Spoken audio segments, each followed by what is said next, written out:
हाय मनोज, हाय करीना।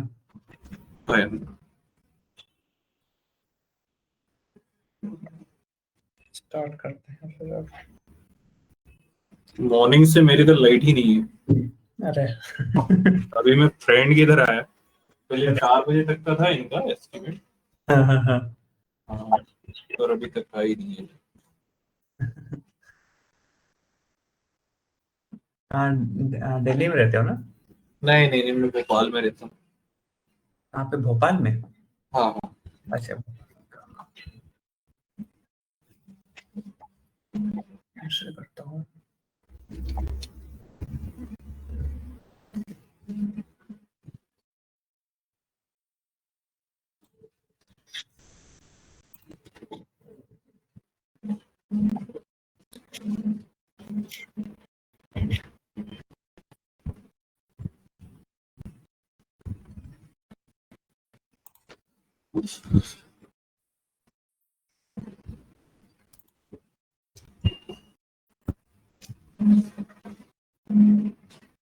तो लास्ट एक बार रिवाइज कर लेते हैं कि हमने लास्ट कॉल पे क्या कवर किया था। तो लास्ट कॉल पे हमने बेसिक प्रैक्टिस करा था स्पार्क में। पे हमने डेटा फ्रेम्स क्रिएट किया था और हमने जॉइंस करा, ग्रुपिंग करा और डुप्लीकेट्स को रिमूव करा और स्कीमास क्रिएट करना। मतलब इंटरव्यूज में क्या क्या पूछते हैं और सीक्वेंस बाय सीक्वेंस वो कैसे पूछते हैं, वो हमने लास्ट कॉल कवर किया था। और एक बार मानो तुम म्यूट करो, तुम्हारे साइड शोर होता था। और फिर हमने उसके बाद ऑप्टिमाइजेशन के टेक्निक्स पढ़ा था स्पार्क में। स्पार्क में हमने ये कवर किया था कि हम ब्रॉडकास्ट जॉइन कहाँ पे यूज़ करते हैं और उसका यूज केसेस क्या होता है। प्रैक्टिकल एग्जांपल्स हमने समझा था कि अगर कोई डेटा सेट बहुत स्मॉल हो और एक बड़ा डेटा सेट हो तो क्या प्रॉब्लम्स आती है और हम जो डेटा के शफलिंग्स होते हैं वो कैसे इम्पैक्ट करते हैं हमारे इसके टाइम को, तो वो हमने समझा था। और उन शफलिंग्स को कम करने के लिए हमने समझा था कि हम कैसे ब्रॉडकास्ट ज्वाइन कैसे हेल्प करता है। और हमने समझा डेटा स्ट्रीमनेस हमने पढ़ा था कि अनइवनली डेटा अगर डिवाइड हो जाए तो हम रीपार्टीशन और कोलिश कैसे करते हैं। हमने कोलिश और रीपार्टीशन में डिफरेंस पढ़ा था कि अगर नंबर ऑफ पार्टीशंस अगर डिक्रीज करते हैं तो कोलिश यूज करते हैं और इंक्रीज और डिक्रीज दोनों करना हो तो हम वहाँ पे रीपार्टीशन यूज करते हैं। और फिर हमने कवर किया था उसमें कंफ्यूजन था मुझे थोड़ा। हाँ बताओ। लाइक जब अपन एसक्यूएल में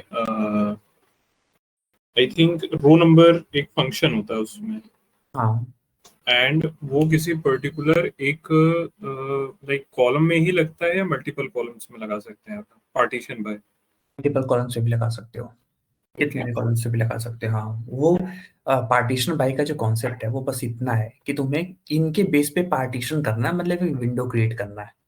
जैसे हमारे स्कूल्स के क्लासेस डिवाइड होते हैं ना, क्लास 1, क्लास 2, क्लास 3, और हर क्लास के अपने अपने रोल नंबर्स होते हैं, 1 2 3, हर क्लास के अपने रोल नंबर अपने टीचर्स होते हैं। तो वो क्या होता है, हम एक विंडो क्रिएट करते हैं अपने क्लास स्कूल में। सेम काम, सेम काइंड ऑफ विंडो अगर तुम्हें क्रिएट करना हो तुम्हारे डेटा के अंदर, तो वहां पे हम यूज करते हैं विंडोज फंक्शन, और वहां पे हम पार्टीशन बाई करते हैं।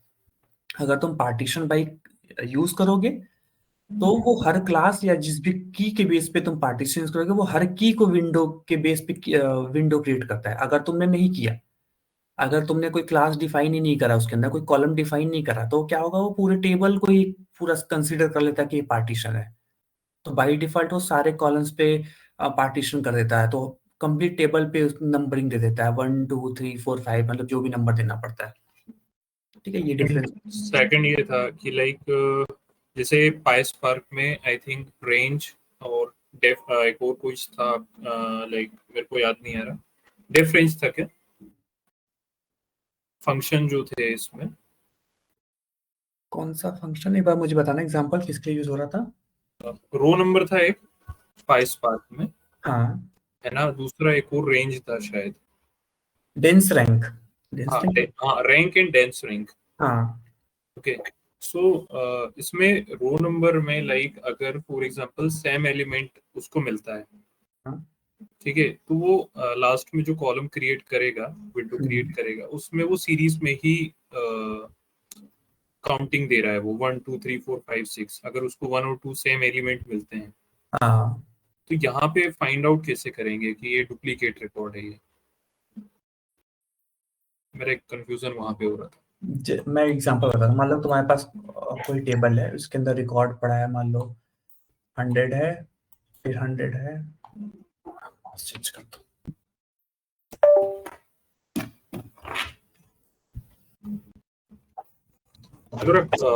मैं दूसरे वाईफाई से कनेक्ट कर रहा हूँ, मेरे को 2 मिनट लगेगा, 1 मिनट लगेगा। कर लो कर लो, मैं ठीक है। डेटा रेडी कर लेता हूँ।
हेलो।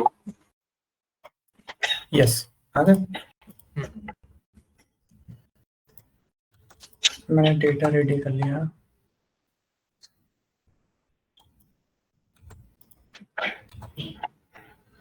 हो जाएगा 11 3 4 4 4 जो जाएगा 5 रैंक होता है 1 1 जो जाएगा डायरेक्ट 3 4 5 5 10।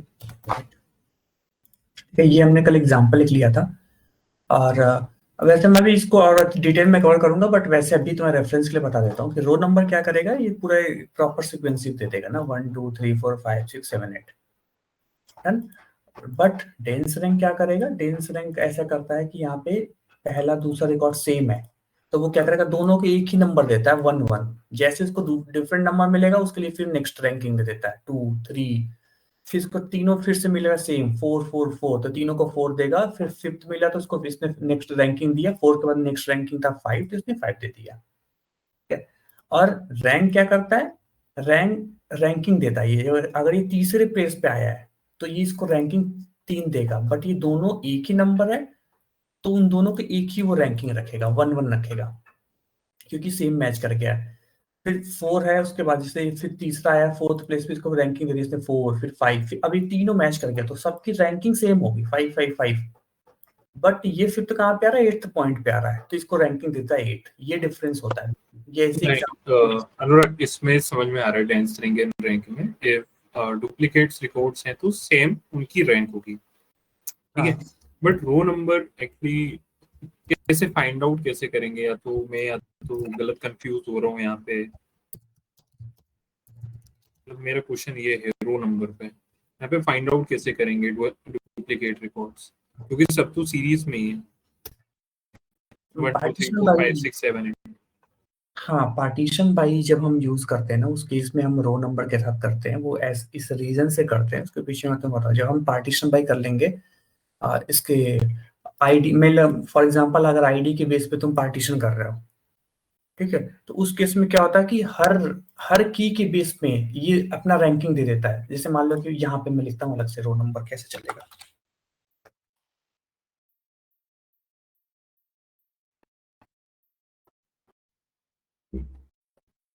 तो यहाँ पे रो नंबर क्या करेगा, जब जैसे इसको 2 रिकॉर्ड्स मिले हैं, वो क्या करेगा 1 और 1 कर देगा, 1 और 2 करता है बेसिकली ना। फिर इसको ये 2 अलग मिला, 3 अलग मिला, अपने रेंज में पहला रिकॉर्ड है तो रो नंबर को क्या करेगा 1 देगा।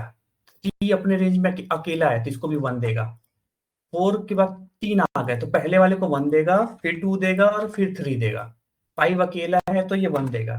अब इससे तुम्हें ये पता चलता है कि जहां जहां पे भी number, row number greater than 1 है, अगर 2 आ रहा है, 3 आ रहा है, 4 आ रहा है, कुछ भी आ रहा है, मतलब वहां पे डुप्लीकेट रिकॉर्ड है। इस रीजन से हम इसको डुप्लीकेट के लिए ऐसे डिलीट करते हैं कि हम सीधा सीधा ये पे क्वेरी लिख देते हैं, where row number is greater than 1। तो जहां पे भी रोल नंबर ग्रेटर, जैसे 2 आया है, यहाँ पे 2 थे, तो इन इस रिकॉर्ड को डिलीट कर देगा, इस रिकॉर्ड को डिलीट कर देगा, तो सारे 1 वाले रह जाते हैं। 1 वाले रह जाते हैं मतलब कि यूनिक रिकॉर्ड रह जाता है। इस रीजन से हम रो नंबर के कॉम्बिनेशन पेज के साथ करते हैं। ठीक है, तो जब हम क्वेरी लिखते हैं इसकी, तो हम कुछ ऐसा लिखते हैं क्वेरी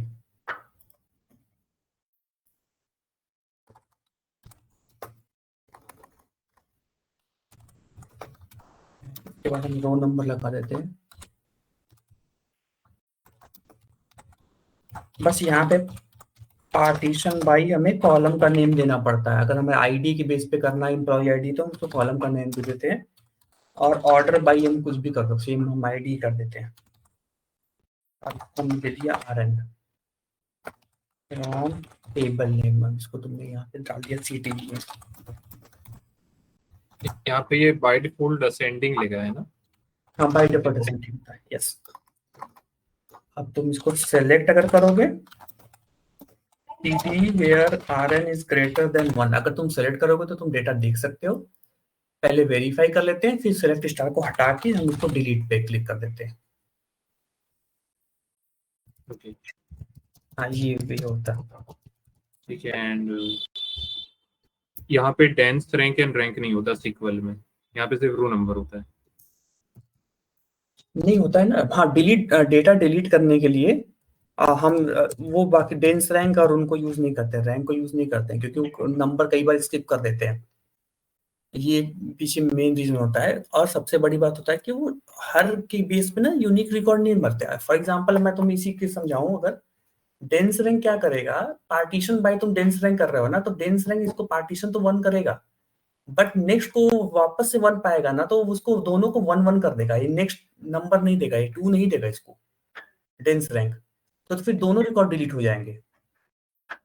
ओके, तो अपन रो नंबर ही बेसिकली यूज करते हैं हाँ, इसी डेली आप लाइफ में। करेक्ट। ठीक है, क्लियर। इसलिए कभी भी डुप्लीकेट करना हो तो आंख बंद करके रो नंबर यूज करते हैं। अगर डिपार्टमेंट वाइज या फिर ऐसा कुछ हाईएस्ट सैलरीज निकाली होती है, तो उस केस में हम डेंस रैंक को यूज करते हैं।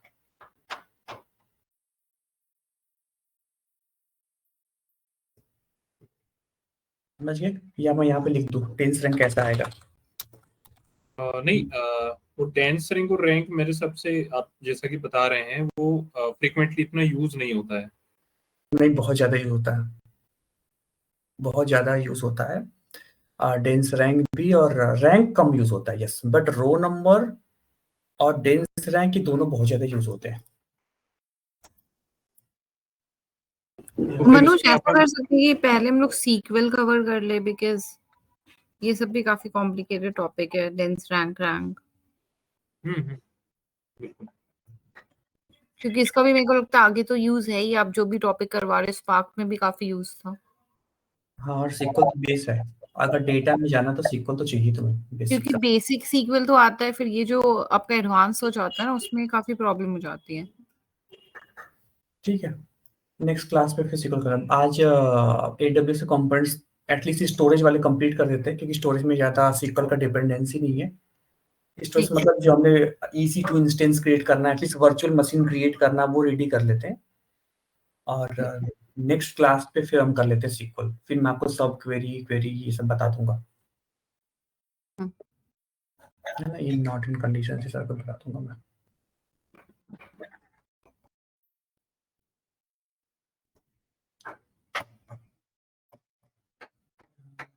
कहाँ थे नोट्स पे था? ठीक, तो हमने ये कवर किया था रैंकिंग और डेंस रैंक अपने स्पार्क के केस पे। और अब आज की जो क्लास है, हम वापस से AWS के कंपोनेंट्स पे आते हैं। AWS के कंपोनेंट्स से हमने अपने फर्स्ट क्लास पे S3 बकेट को कवर किया था।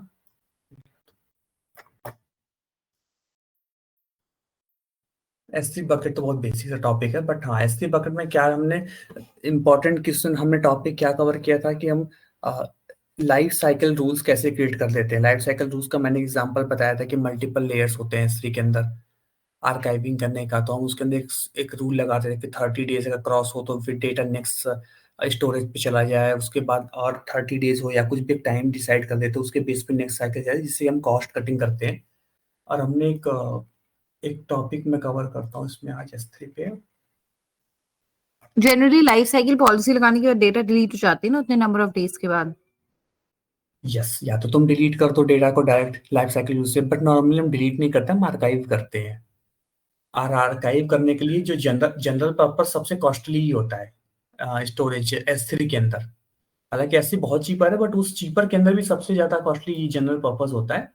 तो जो डेटा हम एक्सेस नहीं कर रहे हो तो हम उनको आर्काइव या फिर नेक्स्ट साइकिल भेज देते हैं अलग अलग जोन पे। जो हमने एक होता है वन साइकिल, या फिर आर्काइव होता है कुछ वन जोन अवेलेबिलिटी, ऐसे करके ना 6 साइकिल, 6 या 7 होते हैं इनके जोन, जिनके बेस पे हम डिवाइड डेटा को नेक्स्ट पे भेज देते हैं। लास्ट होता है ग्लेशियर समथिंग, जो हम आर्काइव कर देते हैं। और जैसे हमने आज हम बैठे 2025 में, हमें 2010 का डेटा हमें नहीं करना है यूज, तो हम पहले तो डेटा लोड कर देते अपने पास। जब हम बैच प्रोसेसिंग करके फर्स्ट टाइम डेटा ला रहे होते तो हमने ला दिया, फिर हम साइकिल लगा देते हैं, तो ऑटोमेटिकली वो 2-3 महीने बाद वो एक एक साइकिल करते करते एकदम एंड पे जाके आर्काइव होकर डेटा बैठ जाता है। फिर तुम्हें कभी एक्सेस करना हो, तुम एक्सेस कर लोगे, वापस से वो जनरल पर्पस में आ जाता है, फिर वहां से एक्सेस होता है, फिर वो वापस जाने लगता है। ऐसे करके साइकिल रूल लगा देते हैं। ओके। अच्छा, ये जो बैंक से कभी मैसेज आते हैं ना कि your bank is under schedule maintenance, तो उसी को बैच प्रोसेसिंग बोलते हैं ना। बेसिकली उन्होंने शेड्यूल कर रखा है फॉर अ पर्टिकुलर टाइमिंग। हाँ, कोई भी ऐसे इवेंट्स के बेस पे, या फिर ऐसे कोई एक पर्टिकुलर टाइम पे जो ईमेल्स आते हैं या कोई भी एक्टिविटी होती है, वो बैच प्रोसेसिंग होते हैं। बैच प्रोसेसिंग ऐसे समझो तुम, क्या होता है, कोई भी ऐसी जॉब्स जो एक टाइम पे रन हो, किसी स्केड्यूल टाइम पे रन हो, तो उनको हम बैच प्रोसेसिंग बोलते हैं। जैसे 3 टाइप की प्रोसेसिंग होती है, एक तो होता है रियल टाइम प्रोसेसिंग, एक होता है नियर रियल टाइम प्रोसेसिंग, और एक होता है बैच। रियल टाइम तो होता है इंस्टेंस, जैसे कि जब तुम क्रेडिट कार्ड के ट्रांजेक्शन हम जब कर रहे होते हैं, तो वो इंस्टेंट चेक करता है बैकएंड में, पिन तुम्हारा बैलेंस वहीं का वहीं चेक करता है कि अवेलेबल है कि नहीं है। फिर तुमने जो भी सिक्योरिटीज अपने पास किए वो मैच किया कि नहीं किया, तुमने CVV सही पास किया कि नहीं किया। जब सारा कुछ मैच कर जाता है तो तुम्हारा ट्रांजेक्शन हो जाता है सक्सेसफुली, वो होता है रियल टाइम। तुमने यूट्यूब ओपन किया, यूट्यूब में तुमने कोई वीडियो ओपन किया, तुमने उसको क्लोज कर दिया, तुम हिस्ट्री में जाते हो, तुम जिस पॉइंट तुमने रोका होता है उसी पॉइंट से तुम्हारा वीडियो स्टार्ट हो जाता है। तो वो रियल टाइम डेटा सेव करता है बैकएंड में, वो होता है रियल टाइम। एक होता है near real time. Near real time होता है कि मान लो कि तुम एयरलाइन कंपनी में काम कर रही हो, जिसे तुमने उसकी बात कर रही हो तुम, मैरियट पे तुमने काम किया। तो मैरियट क्या होता है कि रिजर्वेशन का जो डेटा है, अभी तुमने रिजर्वेशन किया, वो 10-15 मिनट तक वेट करने के बाद ही सही से रिफ्लेक्ट करता डेटा वो। तो वो क्या होता है कि वो 15-15 मिनट या पीछे 5 मिनट या 10 मिनट के साइकिल पे हम जॉब एग्जीक्यूट करते हैं, है ना? वो जो जैसे तुमने बैग चेक इन किया अपने एयरलाइन कंपनी में, बैग चेक इन किया, वो बैग का इंफॉर्मेशन नॉर्मली डेटाबेस में 10 मिनट के या 15 मिनट के बाद अवेलेबल होता है। अच्छा, मतलब वो इंस्टेंट नहीं होता, बट विद इन थोड़े टाइम के बाद हो जाता है वो 10 मिनट 15 मिनट का टाइम होता है, उसके उस टाइम पे फिर वो पाइपलाइन एग्जीक्यूट होती है, फिर वो डेटा लोड कर देती है, वो हो जाता है नियर रियल टाइम।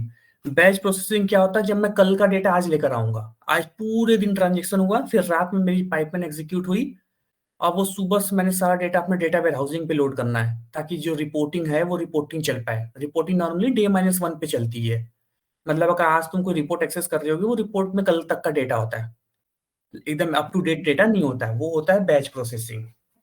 ठीक है, एक होता है event based processing. Event based processing मतलब क्या होता है कि जैसे ही कोई फाइल हमारे सिस्टम में आई है, ऑटोमेटिकली यहाँ से तुम्हारी पाइपलाइन ट्रिगर हो जाएगी।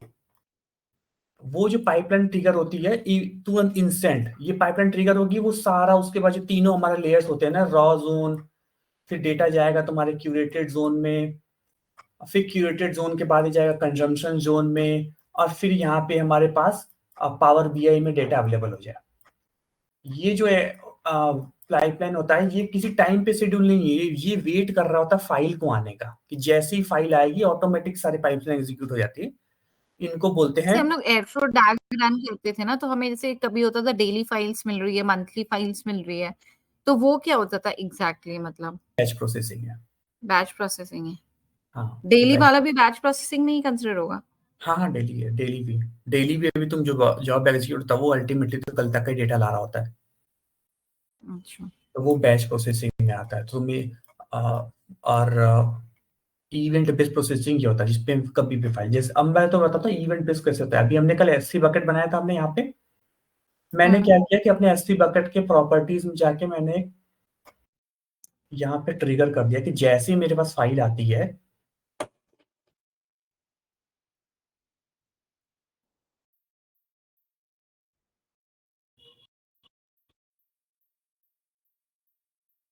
देखो यहाँ से लाइफ साइकिल रूल बनाते हैं, प्रॉपर्टीज में जाके आता है। ठीक है, मैंने क्या कर दिया कि जैसे ही मेरे पास फाइल आती है, ऑटोमेटिकली यहाँ से एक लैम्डा फंक्शन को ट्रिगर कर दो। लैम्डा फंक्शन का मैंने यहाँ पे नेम दे दिया, फॉर एग्जांपल हमने पहला लैम्डा बना लिया, माई फर्स्ट लैम्डा जो भी था, मैंने सेव चेंजेस कर दिए, और जैसी फाइल आएगा ऑटोमेटिकली लैम्डा फाइल में मेरा लैम्डा ट्रिगर हो जाएगा। लैम्डा क्या करेगा, उस डेटा को प्रोसेस करेगा, और प्रोसेस करने के बाद उसने क्या किया, फाइल आया, यहाँ से लैम्डा ट्रिगर हुआ, लैम्डा ट्रिगर होकर उसने रॉ जोन में फाइल को रख दिया। ठीक है, या फिर मतलब प्रोसेस कर दिया, इसको बोलते हैं हम बैच प्रोसेसिंग, सॉरी इसको बोलते हैं हम इवेंट बेस्ड प्रोसेसिंग। मतलब एक इवेंट ट्रिगर हुआ जैसे कोई नई फाइल आई है और डेटा प्रोसेस। मतलब न्यू फाइल आई, लैम्डा ने एक इवेंट ट्रिगर कर दिया। हाँ, इसको तुम एक अगर और प्रैक्टिकल एग्जांपल में समझना है तो ऐसे समझो कि तुम्हारी वेबसाइट है, तुमने मिंत्रा से या कोई ऑर्डर प्लेस किया, जैसे ही तुम्हारा ऑर्डर प्लेस हुआ एक इवेंट जनरेट हो गया पीछे, उसके बाद क्या हुआ, एक लॉग जनरेट हुआ कि तुमने ट्रांजेक्शन सक्सेसफुली एग्जीक्यूट कर दिया। लॉग जनरेट हुआ, वो लॉग क्या करेगा, मैंने लगा दिया पीछे लैम्डा, अपना लैम्डा फंक्शन, जैसी फाइल मेरे पास आएगा पीछे से लैम्डा फंक्शन ट्रिगर हो जाएगा। लैम्डा फंक्शन तुम्हारे ऑर्डर का सारा डिटेल पिक कर लेगा कि ये ऑर्डर आईडी है, ये है, ब्ला ब्ला ब्ला, सारा रिकॉर्ड उसने किया, प्रोसेस किया, कन्वर्ट किया, उसने टेबल के अंदर जाके डंप कर दिया। तो क्या हुआ, वो इवेंट बेस्ड ट्रिगर हो गया, तुम्हारे लॉग्स मेंटेन हो गए। उसने क्या किया, लैम्डा लैम्डा फंक्शन ने एक मेल भी ट्रिगर कर दिया, जिससे तुम्हारे पास तुम्हारी ईमेल आईडी पे मेल आ जाएगा कि your order has been placed successfully, ये ऑर्डर की डिटेल है, ये इसके साथ में इतने दिन में डिलीवर होगा, ये इसका कॉस्ट था। वो सारा कुछ क्या चल रहा होगा, इवेंट के बेस पे चल रहा होगा। तो लैम्डा का एक्चुअल काम क्या है, मतलब जो भी फाइल है उसको प्रोसेस करना? लैम्डा आज हम कवर करेंगे। लैम्डा, यस, लैम्डा के अंदर हम इस काइंड ऑफ हम ईटीएल लोड्स कर देते हैं, एक्सट्रैक्शन। लैम्डा मैंने सुना है काफी इम्पोर्टेंट मतलब यूज होता है काफी ना। बहुत बहुत ज्यादा लैम्डा समझ लो कि ये एक काइंड ऑफ ग्लू है, जो समय सारे एडब्ल्यूएस के कंपोनेंट्स आपस में एक दूसरे से इंटरेक्ट करते हैं, उन जगहों में लैम्डा यूज होता है। आपस में कैसे, जैसे मान लो तुम्हारा एक वर्चुअल मशीन है, ईसी टू इंस्टेंस है। अब इजी टू इंस्टेंस को तुम्हें यूज करना है कि जैसी कोई फाइल्स आती है तुम्हारे एससी बकेट में, अब दोनों के बीच में कनेक्टिविटी कैसे बनेगी, स्पार्क की जॉब है, ग्लू की जॉब है, पूरी प्रोसेसिंग चलानी है। वो कैसे चलेगी? तुमने वेबसाइट किया, वेबसाइट से जो भी इंटरेक्शन हो रहा है उस वेबसाइट के इंटरेक्शन के बेस पे तुम्हें मेल ट्रिगर करना है, तुम्हारे मोबाइल पे नोटिफिकेशन जाना है, सब कुछ वो कैसे आपस में लिंक होगा, उन सब के बीच में लैम्डा यूज कर लेते हैं। तो लैम्डा क्या करता है, kind it works kind of glue. ये ग्लू की तरह क्या करता है, एक जगह से कनेक्ट होगा, उससे डेटा को एक्सट्रैक्ट करता है, ट्रांसफॉर्म करेगा, लोड कर देगा, लोड या कर देगा या फिर किसी को ट्रिगर कर देगा। ठीक है, सारा काम हम लैम्डा के थ्रू करते हैं। जितनी भी इस टाइम मेजर वेबसाइट्स हैं, जो भी नोटिफिकेशंस मैक्सिमम सारे होते हैं, सब लैम्डा ही तो है। तुमने जॉब कोई ऑर्डर पेश किया, ट्रिगर हुआ, सेम टाइम पे तुम्हारे पास ईमेल्स आ जाते हैं, मैसेज आ जाते हैं। हाँ, ये सब रन टाइम पे जो इवेंट्स के बेस पे इंटरेक्शन चल रहे होते हैं, वो सब लैम्डा फंक्शन से ही होता है। लैम्डा फंक्शन बहुत इंपॉर्टेंट कंपोनेंट है। हमने अभी तक S3 कवर किया था। आज अब हम चलते हैं एटलीस्ट बेसिक लेवल का। बेसिक मतलब एटलीस्ट एक मशीन क्रिएट कर लेते हैं कि अब नेक्स्ट जो बैकबोन है AWS का, पहला बैकबोन तो S3 था, that is the storage backbone. Next जो बैकबोन होता है वो होता है हमारा EC2 इंस्टेंस। Power point.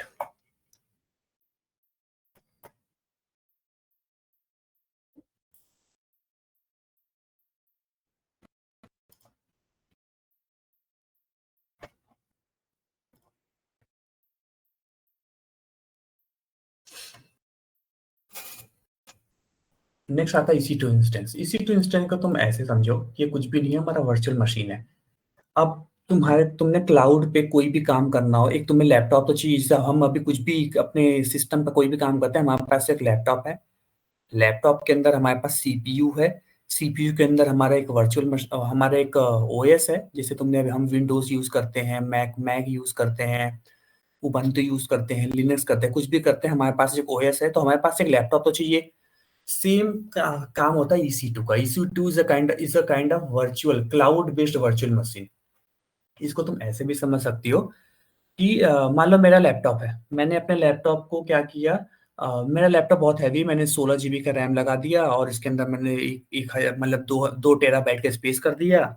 और तुम्हारे पास लैपटॉप नहीं है अभी काम करने को, कुछ भी नहीं है, तो तुम्हें चाहिए भी कि मुझे भी चाहिए कि ये काम कर दो, मुझे 8 GB का एक्सेस दे दो कि तुम्हारे सिस्टम से मैं अपने सिस्टम पे एक वर्चुअल मशीन बना के एक तुमसे कनेक्ट करने के लिए कोई लिंक दे दूंगा। तुम इस लिंक पे जाओ, क्लिक करो, जिससे तुम्हें मेरा लैपटॉप एक्सेस मिल जाएगा। मैंने अपने लैपटॉप से तुम्हें एक दे दिया कि एक काम करो, मेरे से लैपटॉप से तुमने 8 GB का स्टोरेज ले लो और ये 500 GB का ये ले लो हार्ड डिस्क, इसको लेके तुम यूज करो।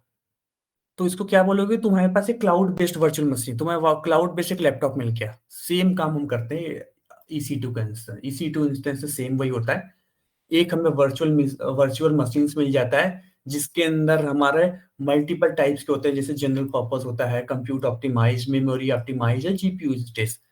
किस पर्पस के लिए हम यूज करने वाले मशीन को, हमें क्या उस पर वेबसाइट चलानी है, क्या हम उसको नॉर्मल अपने डे टू डे लाइफ के लिए यूज कर रहे हैं, क्या उसके ऊपर हमें बिग डेटा की बड़ी बड़ी जॉब्स एग्जीक्यूट करनी है, क्या करना है, उसके बेस पे हम चूज कर लेते हैं इंस्टेंस।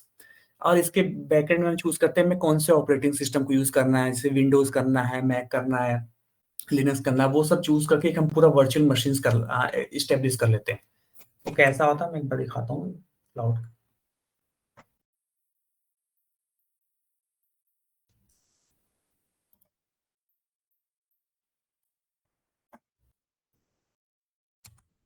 लॉगिन करने का तो आप लोग पता, साइन अप करके आप EC2 सर्च कर लो, ये आ गया होम पेज। लेफ्ट साइड में बहुत सारे ऑप्शंस होते हैं, हमें इंस्टेंस पे जाना पड़ता है। हम गए इंस्टेंस पे। अभी मेरे पास कोई भी वर्चुअल मशीन अवेलेबल नहीं है क्योंकि मैंने अभी 2 दिन पहले ही बनाया था आईडी। अब मुझे एक नया मशीन चाहिए। मैं लॉन्च इंस्टेंस पे जाऊंगा। अब हम वर्चुअल मशीन नेम है, नेम तो कुछ भी दे देते हैं, for example our first EC2। OS कौन सा चूज करना है, विंडोज ये सब तो महंगे आते हैं, मैं उबंटू चूज कर लेता हूँ क्योंकि इससे फ्री टियर मिल जाता है। अगर हम इस ऑप्शन पर क्लिक करते हैं, यहाँ पे हमें आते हैं वैरायटी, जैसे 64 बिट का है, और इसमें 24 LTS है, SSD है, इसमें रैम की इंफॉर्मेशन, कितनी रैम रखने, सारी इंफॉर्मेशन यही होती है। मैंने बहुत बेसिक वाला चूज कर लिया।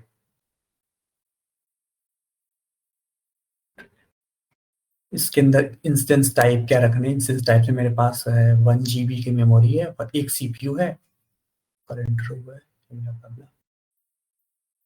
तो मैंने वन फ्री टियर में बहुत सारे आते हैं, होता है अगर मैं मेमोरी की 2 GB चाहिए, 4 GB चाहिए, 8 GB चाहिए, तो बस यही कॉस्ट का डिफरेंस पड़ता है। तो मैंने फ्री वाला यूज कर लिया 1 GB। अभी होता है नेक्स्ट कीवेयर। अब लॉगिन कैसे होगा इसके अंदर, तो ये अभी हमारे पास कुछ नहीं है, इनको जनरेट कर लेते हैं। विंडोज के लिए हम पेम कर लेते हैं।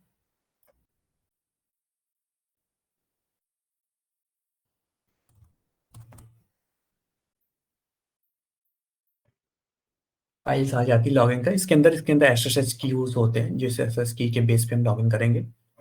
ये तो नेटवर्क से बाय डिफॉल्ट VPC में आता है, बट हम इसको चेंज नहीं करेंगे अभी। SSH से मैंने लॉगिन करना है। पूछ रहा है कि स्टोरेज क्या रखना है। पहला तो आता है जैसे हम अपने लैपटॉप के अंदर हमारी C ड्राइव होती है, तो C ड्राइव क्या रखना है। तो मैं इसको कम कर देता हूँ, सिर्फ 4 GB कर देता हूँ अभी के लिए, क्योंकि रूट वॉल्यूम में C ड्राइव आता है। 3 टीयर के लिए 30 GB तक का होता है SSD मिलता हमें, बस इतना बहुत है। एडवांस डिटेल पे अभी हम नहीं जाएंगे। लॉन्च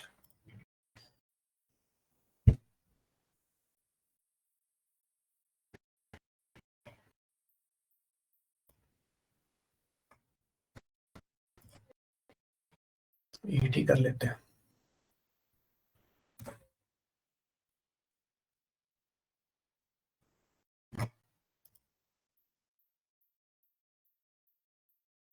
मशीन हमारी रेडी हो गई। अब हम EC2 पे जाएंगे। मैं वापस इंस्टेंस पे जाता हूँ। पहले यहाँ पे कुछ भी नहीं था, अब हमारे पास मशीन आ गया।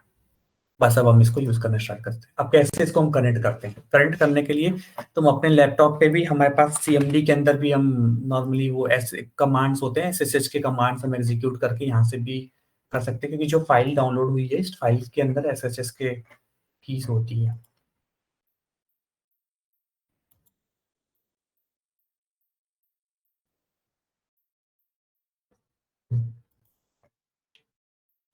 ये कीज होती है, इस फाइल को हम यूज करके और लॉग इन कर लेते हैं, कमांड होता है। बट बेस्ट वे जो हम यूज करते हैं वो यहीं पे ऑप्शन होता है। यहाँ पे देखना, यहाँ पे सारी डिटेल्स होती है जो भी हमने EC2 क्रिएट किया हुआ है। इसकी ID, मॉनिटरिंग डिसेबल्ड है, HVM नंबर, CPU 119 हम जाते हैं।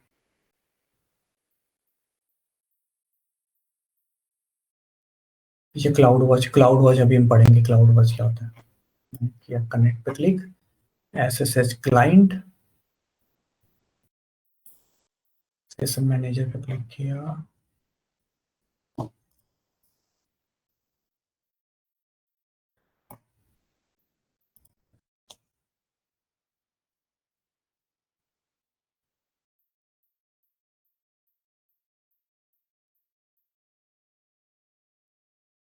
बस हम अब एक्सेस कर सकते हैं अपने मशीन को।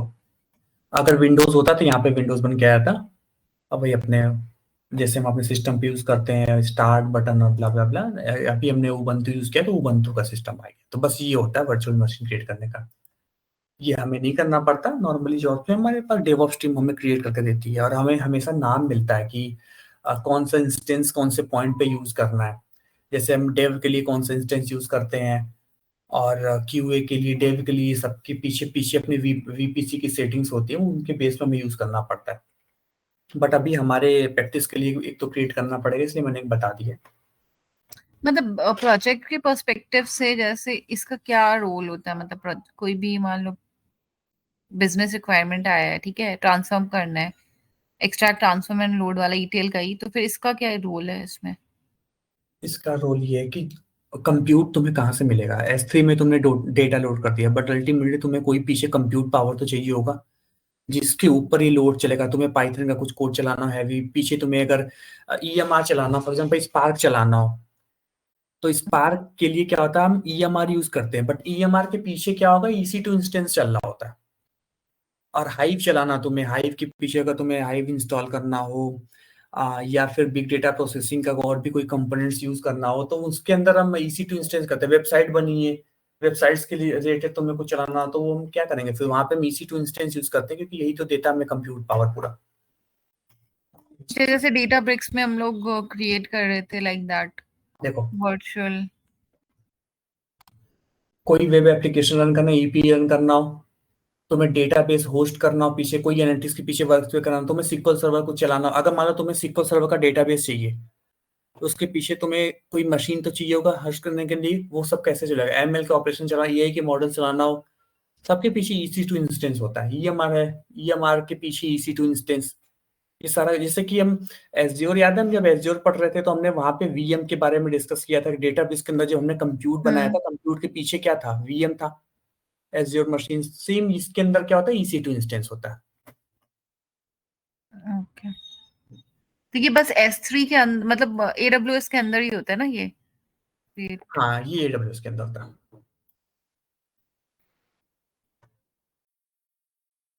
क्या होता है EC2 इंस्टेंस। अभी अब इसका आर्किटेक्चर क्या होता है, नॉर्मली ये अपना इसको एज अ लैपटॉप कंसीडर करो। जो तुम्हारे पास लैपटॉप पे, तुम्हारे लैपटॉप में कुछ प्री कॉन्फ़िगर्ड इन्फॉर्मेशन आती है, OS मिलता है, और उनके अंदर कुछ बाई डिफॉल्ट सॉफ्टवेयर मिलते हैं हमें। स्टार्ट बटन हो गया, कुछ भी होगा, बाई डिफॉल्ट जो सॉफ्टवेयर मिलते हैं सेम होता है EC2 के अंदर भी। ये एक बस क्लाउड के बेस में एक लैपटॉप है। इवन लोग क्या करते हैं, EC2 इंस्टेंस हमें ऐसे मिलता है, जैसे मान लो तुमने कोई कंपनी ज्वाइन किया, उनका प्रोडक्शन के ऊपर कोई वर्कलोड चलानी है, कुछ भी जॉब करना, तो तुम अपने लैपटॉप पे नहीं चला सकते उसको। तो वहां पे क्या होता है, वो EC2 इंस्टेंस क्रिएट करके हमें दे देते हैं। हम डायरेक्ट कनेक्ट करते हैं EC2 इंस्टेंस का, वहां पे जाके हमें जो भी लोड चलाने होते हैं, जो भी जॉब चलाने होते हैं, हम EC2 इंस्टेंस से डायरेक्ट जॉब जॉब को एग्जीक्यूट कर लेते हैं। एक रिमोट कनेक्शन करके कुछ होता है।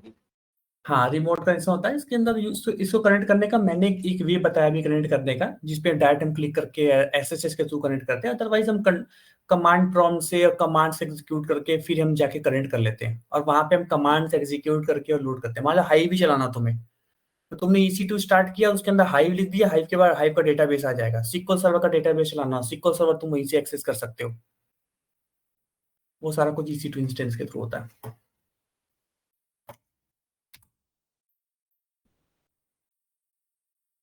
तो यहाँ पे पुटी का कोई रोल नहीं है ना? नहीं, पुटी से कनेक्ट करोगे ना, अगर पुटी नहीं है तो भी कोई दिक्कत नहीं होता। हम अब अमेजोन क्या होता है, यहीं पे प्रोवाइड करता है सिस्टम कनेक्ट करने के लिए। मैं भी दिखाता हूँ तुम्हें, यहाँ पे हमने भी कवर किया था। जैसे मैं इंस्टेंस आईडी पे गया, है ना, अब मुझे इस वाले सिस्टम को कनेक्ट करना है। मुझे मान लो फॉर एग्जांपल मैंने क्या किया कि EMR की कोई जॉब चलाई है, स्पार्क की जॉब चला दी। अब स्पार्क का जॉब का लॉग देखना है हमें।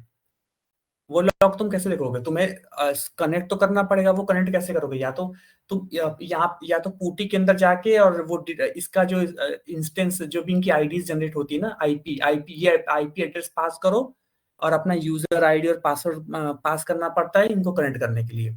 या फिर डायरेक्ट हम यहीं पे ऑप्शन होता है कनेक्ट करने का। ये SSH क्लाइंट है, इसका भी मैंने इनेबल नहीं किया, बट यहीं पे SSH क्लाइंट को हम एक्टिवेट करते हैं। या फिर हम EC2 इंस्टेंस कनेक्ट होता है, यहाँ पे हम कनेक्ट करते हैं, जैसे मैंने भी किया था। बस ऐसे सिस्टम आ जाता है, बस यहीं पे जाकर हम लिखते हैं हाइव। अभी देखना यहाँ पे एरर आएगा, क्योंकि मैंने भी इंस्टॉल नहीं किया। अभी हाइव नॉट फाउंड है। यहीं पे हम स्पार्क लिख देते हैं, Spark 2। यहीं से स्पार्क स्टार्ट हो जाता है, स्पार्क की जॉब। हम स्पार्क सबमिट करके, स्पार्क सबमिट का यहीं से कमांड करके हम यहाँ से स्पार्क सबमिट की जॉब स्टार्ट कर देते हैं। अगर कोई वेबसाइट है, कोई भी ऐसा API से,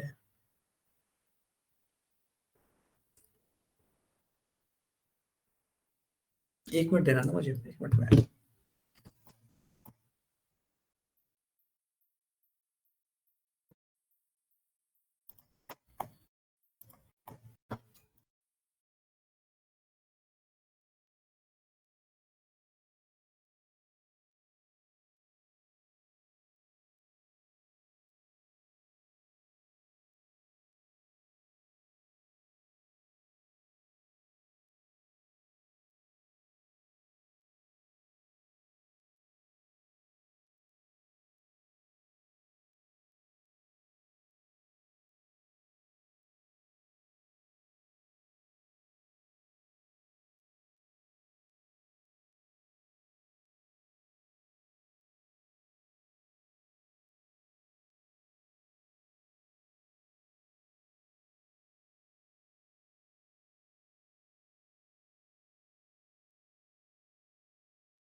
बैक। तो हमने C2 कर लिया। तो बस ये होता है, मतलब कनेक्ट करने के अपने अपने वे होते हैं। कुछ लोग पुटी से करते हैं, कुछ लोग विन एसएपी भी यूज करते हैं। और मैक के अंदर क्या यूज होता है मुझे इसका आइडिया नहीं है। मैक के अंदर भी शायद टर्मिनल कुछ ऐसा यूज होता है, वो टर्मिनल से करते हैं। तो ये भी होता है कनेक्ट करने का C2 को। हम लोग में WinSCP यूज करते थे। विन एसएपी से तो फाइल एक्सेस होता है ना, इसके पीछे जो फाइल होगा वो एक्सेस करना होगा win SAP, but win SAP से कमांड तो एग्जीक्यूट होगा ही नहीं। नहीं मतलब वो हडूप के कमांड्स होते थे ना, तो वहीं पे एग्जीक्यूट करते थे वो लोग। HDFS LS वाले कमांड्स होते हैं ना, हाँ हाँ हाँ। वो सब। हाँ तो यहाँ पे डायरेक्ट उस सब की जो होती है हम यहीं पे यूज कर लेते हैं। इसके पीछे है नहीं, मतलब नॉर्मली यहीं पे कमांड यूज करो फाइल दिख जाती है। मैंने पुटी यूज किया हुआ, मेरे सिस्टम पे तो होगा भी नहीं, इस पे तो नहीं ना, इस पे नहीं भी। पुटी यूज करते थे हम कमांड्स के लिए। नेक्स्ट आते हैं हम स्टोरेज का। हमारा नेक्स्ट स्टोरेज क्या था?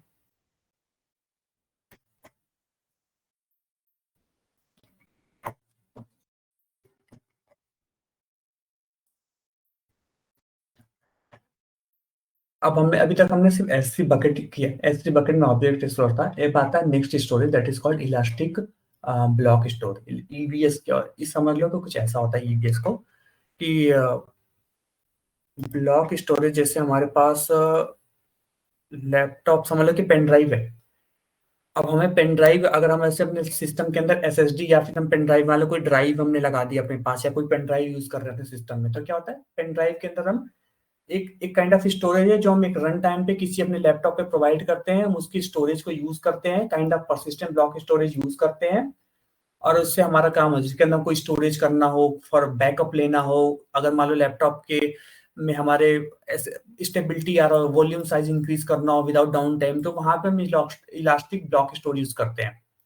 इससे क्या होता है, अगर मान लो हमें डेटाबेस, जैसे मैंने डिस्कस किया था कि माई सीक्वल या कोई भी डेटाबेस होस्ट कराना हो, उस केस में अगर कोई भी ऐसे स्टोरेज चाहिए होता है तो वहां पे हम इलास्टिक ब्लॉक स्टोरेज यूज करते हैं अपने EC2 इंस्टेंस के अंदर। जब हम EC2 इंस्टेंस क्रिएट करते हैं उसके अंदर जाके हमें कॉन्फ़िगर करना पड़ता है। सब कुछ डायग्राम ऐसा होता है, कुछ ऐसा होता है। जैसे मान लो हमारे पास एक EC2 इंस्टेंस है, यहाँ पे हमने EBS क्रिएट करके 10 GB का एक्स्ट्रा स्टोरेज दे दिया, या फिर 100 GB दे दिया, या 50 GB दे दिया, ऐसे करके हम प्रोवाइड कर देते हैं। It's like a pen drive. ये भी पूछा जाता है अपने इंट्रोड्यूस में कि S3 बकेट और EBS में क्या डिफरेंस होता है। तो S3 बकेट क्या होता है, वो ऑब्जेक्ट है, वो डिफरेंट सर्विस है, वो EC2 इंस्टेंस पे नहीं होता। तो आप अगर कभी भी हमारे EC2 इंस्टेंस को अगर S3 बकेट से डेटा रीड करना पड़ता है तो बीच में नेटवर्क चाहिए होता है। नेटवर्क जिसको बोलते हैं इनपुट आउटपुट, वो कहीं और से डेटा लेकर आएगा, तो वो स्लो करता है प्रोसेस को। बट अगर तुम्हें प्रोसेस स्लो नहीं करना है, वहीं पे हमें कोई स्टोरेज चाहिए होता है, तो उस केस पे हम इलास्टिक ब्लॉक स्टोरेज यूज करते हैं। ठीक है, इसमें डेटाबेस एक और स्टोरेज आता है, उसको हम बोलते हैं elastic file system. File system के अंदर क्या होता है कि EBS is a managed file storage service that provides shared access to file across multiple EC2 instance. अब मान लो हमारे पास कोई स्टोरेज है, ये 100 GB की स्टोरेज है, और मेरे कंपनी के अंदर मल्टीपल हमारे पास मल्टीपल EC2 इंस्टेंसेस चल रहा है। एक चल रहा मान लो डेव के अंदर, ये डेव में है। एक हमारे पास QA पे चल रहा है, और इवन हमारे पास अलग अलग अवेलेबिलिटी जोन्स के अंदर भी चल रहा है।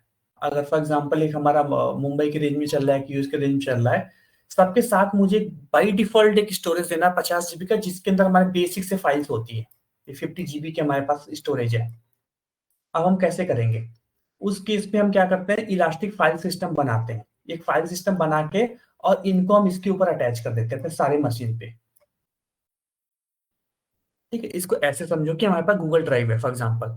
अब एक गूगल ड्राइव मल्टीपल जगहों पे हम कनेक्ट कर सकते हैं, और हर जगह से वो एक्सेस होगा, सबके पास अवेलेबल होगा। कोई भी सिस्टम हमारे गूगल ड्राइव से जाके कोई भी फाइल को पिक करके उसको यूज कर सकते हैं। ये होता है डिफरेंट टाइप का इलास्टिक फाइल सिस्टम स्टोरेज। इसके और इसके बीच में उसका डिफरेंस पूछा जाता है कि what is the difference between, और हम कहाँ पे फाइल सिस्टम यूज करते हैं, यूज केसेस पूछे जाते हैं इनके। तो इसका यूज केसेस कुछ ऐसा है कि जब हम फाइल सिस्टम, देखो कुछ ऐसा होता है कि हम एक ही चीज है, डिफरेंट डिफरेंट हमारे पास जोन्स में है, और तो हम एक ही फाइल सिस्टम को एक ही सिक्योरिटी ग्रुप में रख के और सारे पे हम जाके काइंड ऑफ ब्रॉडकास्ट कर देते हैं, सबके पास अवेलेबल रहता है। ये होता है शेयर्ड स्टोरेज। अगर शेयर्ड स्टोरेज शेयर करना हो सब मशीन के साथ, ये पेन ड्राइव की तरह नहीं होता है, क्योंकि पेन ड्राइव एक टाइम पे एक ही मशीन पे रहता है। अगर दूसरे पे तो दूसरा बनाना पड़ेगा, तो हम क्या करते हैं कि बार बार हमें नया नया स्टोरेज बनाना पड़ेगा। इससे बेटर ये होता है कि हम फाइल सिस्टम बनाकर उनको अटैच कर देते हैं, जैसे कि मीडिया प्रोसेसिंग वर्कफ्लोस चल रहा हो, एमएल के मॉडल चल रहे हो, बिग डेटा और एनालिटिक्स का वर्कलोड हो, तो हर मशीन से हमें शेयर करना पड़ता है। तो उस केस में हम इलास्टिक ईएफएस का फाइल स्टोरेज यूज करते हैं। तो मैं एक करके दिखाता हूँ।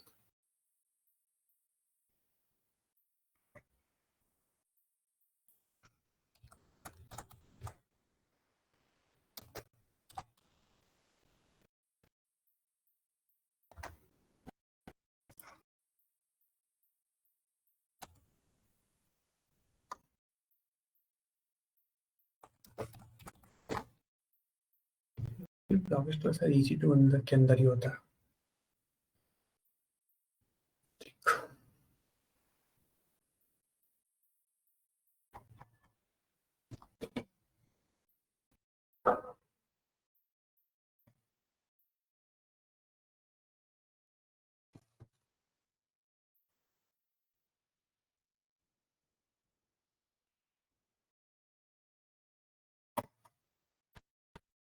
EC2 में चलता है।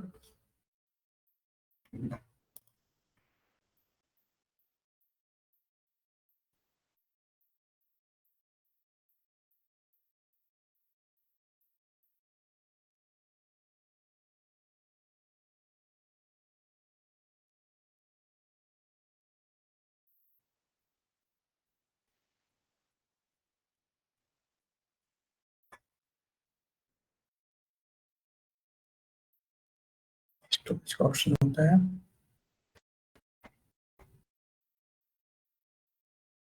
अभी हमारे पास रूट क्या है, EBS है, इलास्टिक ब्लॉक स्टोरेज यूज कर रहे हैं। बस यहीं से हम इनको और चाहे तो मोर इंक्रीज कर सकते हैं, अगर साइज हमें इंक्रीज करना हो। ये है वॉल्यूम आईडी,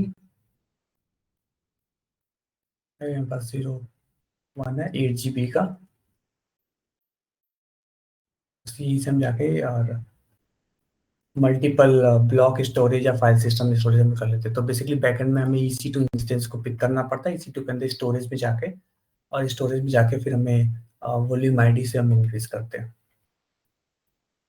ऑप्शन आता है क्या इसमें कि EFS कनेक्ट करना है या EBS कनेक्ट करना है?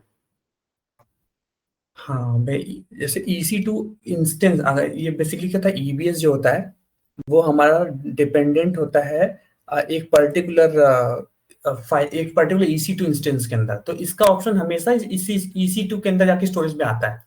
बट अगर तुम फाइल सिस्टम पे जाओगे तो वो डिफरेंट होता है, क्योंकि वो एक फाइल सिस्टम मल्टीपल से कनेक्ट होता है। तो उसके लिए तुम्हें सर्च करना पड़ेगा EFS का। EFS तुम्हें पहले क्रिएट करना पड़ेगा, डिफाइन करना पड़ेगा जोन, कौन से जोन में क्रिएट कर रहे हो, कितना स्पेस रखना है। तुम ऐसे फाइल सिस्टम करो, कनेक्ट करोगे, स्टार्ट करोगे VPC के अंदर, और फिर इसके बाद तुम इसको अटैच करोगे जितने भी वर्चुअल मशीन के साथ करना पड़ता है। जैसे हम यहाँ पे अभी हमने डायग्राम मैंने दिखाया था ये वाला। तो पहले हम इसको क्रिएट करेंगे, क्रिएट करने के बाद फिर हम इनको अटैच करते हैं जिस भी EC2 इंस्टेंस से लगा। ऑप्शन आता है वहां पे है ना EC2 का? यस यस, लाइक वहां पे हमारे पास ऑप्शन होता है,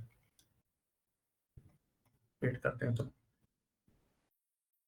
इम्पॉर्टेंट हमारे पॉइंट ऑफ, मतलब data engineering point of view से इम्पॉर्टेंट ये होता है कि वो पूछते हैं कि तुमने किस लेवल की स्टोरेज यूज करे हुए हैं।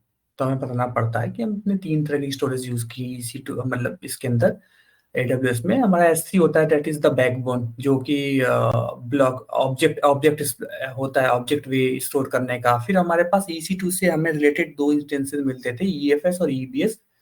अब वो हमने यूज करे हुए हैं अपने मशीन के साथ। एग्जाम्पल ये था कि it's a kind of pen drive. अगर हमें अलग से स्टोरेज इंक्रीज करना हो, जितना हम पेन ड्राइव लगाते हैं अपने लैपटॉप में, सेम एक नेटवर्क ड्राइव होता है, that is called the EBS, जिसके अंदर हम डेटा बेसिस को होस्ट कर सकते हैं। वो रन टाइम पे अवेलेबल होती है मशीन, हमारे पास स्पेस होता है, स्टोरेज होता है, हमने उनको यूज किया तो सिंक टाइम बहुत कम होता है। अगर हम S3 को भी यूज कर सकते हैं, बट S3 में जाओगे तो अगर हैवी ऑपरेशन चल रहा हो तो डेटा इधर से उधर करने में बहुत टाइम लगेगा। इस रीजन से हम हमेशा ब्लॉक स्टोरेज यूज करते हैं। सेम होता है EFS। EFS is kind of drive. अगर मल्टीपल मशीन के साथ सेम डेटा तुम्हें शेयर करना हो और वो अलग अलग अवेलेबिलिटी जोन्स में अवेलेबल हो, एक तुम्हारा न्यूयॉर्क की मशीन हो, एक तुम्हारी मुंबई की हो, एक जापान की हो, सबके साथ तुम्हें फाइल स्टोर करना हो 50 GB का, वो उस केस में हम फाइल सिस्टम यूज करते हैं, EFS फाइल सिस्टम को। ये होता है डिफरेंस इन तीनों वहाँ के पे बीच। इंस्टेंस आईडी देते हैं क्या, उसमें सिलेक्ट करते हैं जो, या तो उसके अंदर कुछ थ्रोपुट मोड होता है कि कैसे कोई नोन्स करके फिर उसके बाद उसके अंदर टैगिंग का इंफॉर्मेशन होता है, टैग के अंदर जाके करते हैं। मैं तो कोई देखता हूँ, मेरे पास एक्सेस होगा तो फ्री का तो मैं भी लगा ही देता हूँ।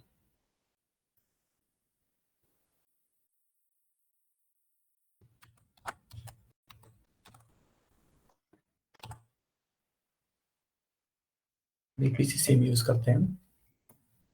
सिस्टम पे गए,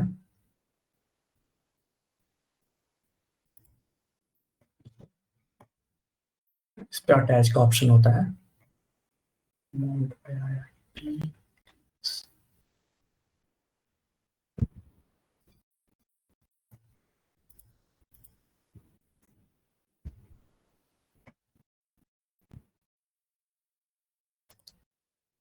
हमारे पास अवेलेबिलिटी होना ही नहीं लगता तो माउंटेड।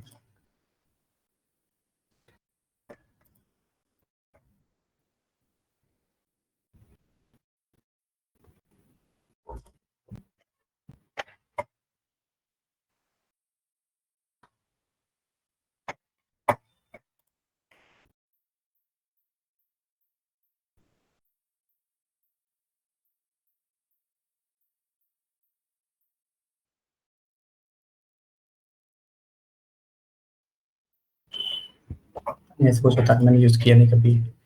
डेवऑप्स टीम नहीं करती सब कुछ यूज, हमें तो सिर्फ अपने वर्कलोड एग्जीक्यूट करने पड़ते हैं। ये मुझे देखना पड़ेगा एक बार।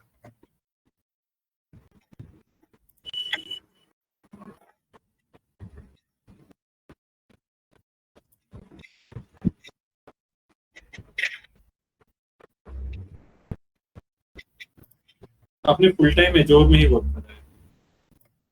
नहीं, मैंने एजर पे कम और AWS पे ज्यादा वर्क किया हुआ है। अच्छा, C2 पे गया, इंस्टेंस पे गया।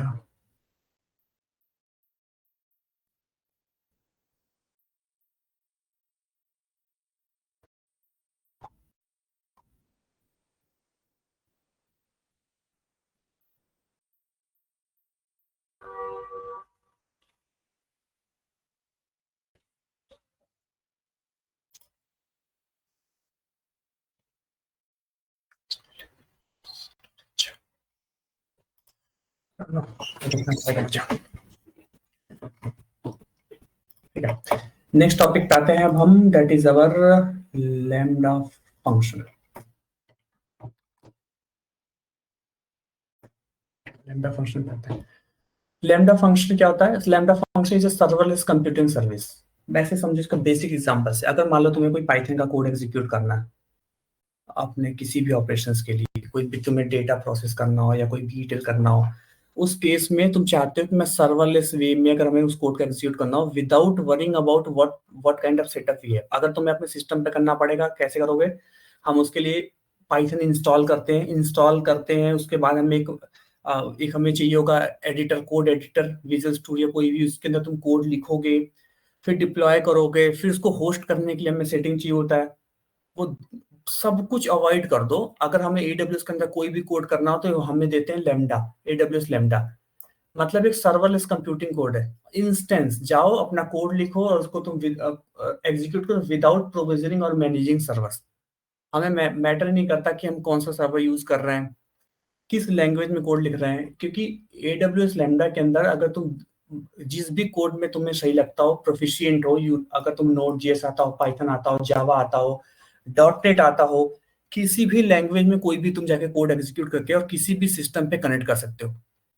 ये है पावर AWS लैम्डा की। It's a serverless computing service. अब क्या किस टाइप के यूज केसेस हम कर सकते हैं? जैसे मैंने अभी एग्जांपल तुम्हें दिया था वेबसाइट का, कि वेबसाइट से हम लॉग कलेक्ट कर रहे हैं इसके बाद तुम्हें ईमेल ट्रिगर कराना हो कि हमारा ऑर्डर सक्सेसफुली एग्जीक्यूट हो गया, और डेटा को प्रोसेस करना हो। जैसे मान लो कि हमारा कोई ETL लोड चल रहा है, तुमने फाइल्स को रीड किया, फाइल्स को रीड करने के बाद उसके ऊपर तुमने ट्रांसफॉर्मेशन के लॉजिक लगाए, सेम वही लॉजिक जो हमने अभी डिस्कस किया था स्पार्क में, डेटा फ्रेम्स क्रिएट करना, 2 डेटा फ्रेम को ज्वाइन करना, नल वैल्यूज हैंडल करना, तुमने फिर डेटा को राइट करना, वो सारा ट्रांसफॉर्मेशन का लॉजिक हम लिख सकते हैं AWS लैम्डा के अंदर। तुम्हें SC अपलोड प्रोसेस करना हो, रियल टाइम डेटा प्रोसेस करना हो, लॉग से डेटा आ रहा हो, किसी IoT डिवाइस से, मोबाइल एप्लीकेशन से डेटा आ रहा हो, क्लिक स्ट्रीम से, बैकएंड किसी भी सर्वर से एप्लीकेशन का बैकएंड हो, तुमने इसे कंप्लीट वेबसाइट के बैकएंड में तुम AWS लैम्डा को इंटीग्रेट कर सकते हैं। और कोई ऑटोमेटेड बैकअप या फिर कोई सिक्योरिटी चेक्स चलाना हो, वो सारे अपने ऑपरेशंस के लिए हम AWS लैम्डा को यूज कर सकते हैं। एग्जाम्पल देखो ये होता है, इनका आर्किटेक्चर क्या होता है, किसी भी पॉइंट से ट्रिगर हो सकता है। ट्रिगर कैसे होता है, मान लो S3 पे फाइल्स रिसीव हुआ, DynamoDB में आया, API गेटवे से आया, क्लाउड वॉच आया, अपने AWS के अंदर मैक्सिमम जितने भी रिसोर्सेस अवेलेबल हैं, चाहे वो बैकअप से लेके हो, डेटाबेसेस हो, माइग्रेशन हो, कंप्यूट के हो, सिक्योरिटीज के हो, VPC के हो, इसकी कनेक्टिविटी हर किसी के साथ है। ये किसी भी से कनेक्ट होकर कहीं से भी ट्रिगर हो जाता है लैम्डा। और हमें इसमें क्या होता है, इन्वायरमेंट हमें मैटर नहीं करता, वो प्री कॉन्फ़िगर्ड होता है, ऑटोमेटिकली स्टार्ट होता है और बंद हो जाता है। तो इससे पीछे सर्वर की वैल्यू हमें नहीं चेक करनी पड़ती, इसलिए इसका ये कॉस्ट इम्पैक्टिव भी होता है, बहुत ज्यादा कॉस्ट इफेक्टिव होता है, क्योंकि सिर्फ जितना हम यूज कर रहे होते हैं सिर्फ उतने का हमें कॉस्ट देना है, ऑटोमेटिकली एग्जीक्यूट होकर पीछे ये बंद हो जाता है, जैसे हमारा प्रोसेसिंग हो गया तो एक्स्ट्रा कोई कॉस्ट नहीं लगता है। बट इनके अपने लिमिटेशंस भी हैं कि अगर इसका जो मैक्सिमम टाइम है, अगर वो 15 मिनट क्रॉस करता है तो फिर वो हमें एरर थ्रो कर देता है। लैम्डा 15 मिनट से ज्यादा नहीं चल सकता। इसलिए हम जो भी ऑपरेशंस करते हैं वो स्मॉल ऑपरेशंस ही करते हैं। अगर स्मॉल ETL ऑपरेशंस हो, जैसे कि लॉग फाइल रीड करके मैं डेटा को इंसर्ट कराना हो, वो बहुत स्मॉल ऑपरेशन था, उस केस में हम हमेशा लैम्डा को यूज कर लेते हैं।